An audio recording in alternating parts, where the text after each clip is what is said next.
राधे राधे, जय श्री कृष्णा। स्वागत है आपका हमारे यूट्यूब चैनल राधा कृष्णा की ज्योति में। आज हम पौष मास शुक्ल पक्ष की पुत्रदा एकादशी की कथा सुनेंगे। इससे पहले आप सभी को पुत्रदा एकादशी की हार्दिक शुभकामनाएं। प्रभु श्रीमन नारायण हरि की कृपा आप सभी पर बनी रहे।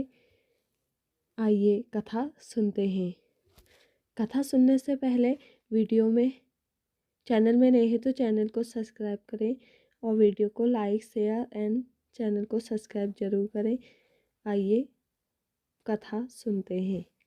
पूर्व काल की बात है। भद्रावतीपुरी में राजा सुकेतुमान राज्य करते थे। उनकी रानी का नाम चंपा था। राजा को बहुत समय तक कोई वंशधर पुत्र नहीं प्राप्त हुआ, इसलिए दोनों पति पत्नी सदा चिंता और शोक में डूबे रहते थे। राजा के पिता उनके दिए हुए जल को शोक के कारण गर्म करके पीते थे। राजा के बाद और कोई ऐसा नहीं दिखाई देता था जो हम लोगों का तर्पण करेगा। यह सोचकर पितर दुखी रहते थे। एक दिन राजा घोड़े पर सवार हो गहन वन में चले गए। पुरोहित आदि किसी को भी इस बात का पता न था। मृग और पक्षियों से सेवित उस सघन वन में राजा भ्रमण करने लगे।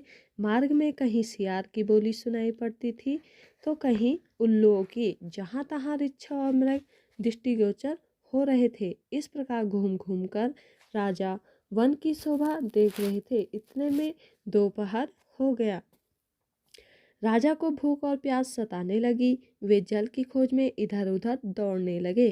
किसी पुण्य के प्रभाव से उन्हें एक उत्तम सरोवर दिखाई दिया जिसके समीप मुनियों के बहुत से आश्रम थे। शोभाशाली नरेश ने उन आश्रमों की ओर देखा। उस समय सुख की सूचना देने वाले शकुन होने लगे। राजा का दाहिना नेत्र और दाहिना हाथ फड़कने लगा जो उत्तम फल की सूचना दे रहा था। सरोवर के तट पर बहुत से मुनि वेद पाठ कर रहे थे। उन्हें देखकर राजा को बड़ा हर्ष हुआ। वे घोड़े से उतरकर मुनियों के सामने खड़े हो गए और पृथक पृथक उन सबकी वंदना करने लगे। वे मुनि उत्तम व्रत का पालन करने वाले थे। जब राजा ने हाथ जोड़कर बारंबार दंडवत किया तब मुनि बोले, राजन, हम लोग तुम पर प्रसन्न हैं। राजा बोले, आप लोग कौन हैं? आपके नाम क्या हैं तथा आप लोग किस लिए यहाँ एकत्रित हुए हैं? यह सब सच सच बताइए।